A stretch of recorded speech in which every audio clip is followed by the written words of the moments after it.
রব জিজ্ঞেস করে, বান্দা নামাজ কেন পড়লি? মওলা তোমার জন্য। রব বলে, নয়, তুই আমার জন্য পড়িসনি, তুই নিজে সুখে থাকার জন্য, জান্নাতে পাঠাবার জন্য তুই নামাজ পড়েছিলি, আমার জন্য তুই পড়িসনি, আমার জন্য পড়িসনি।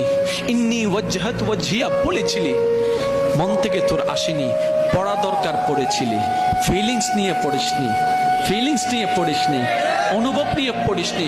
তুই রমজানে যে কোরআনটা খুলেছিলি খতম দেওয়ার জন্য, সওয়াব পাওয়ার জন্য, আমার সাথে কথা বলার জন্য তুই কোরআন খুলিসনি, আমার সাথে তুই কোরআন খুলিসনি।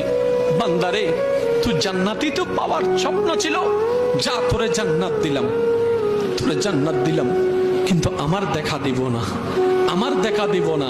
আর আপনারা জানেন জান্নাতীদের জন্য সবচেয়ে বড় নিয়ামত কি জানেন?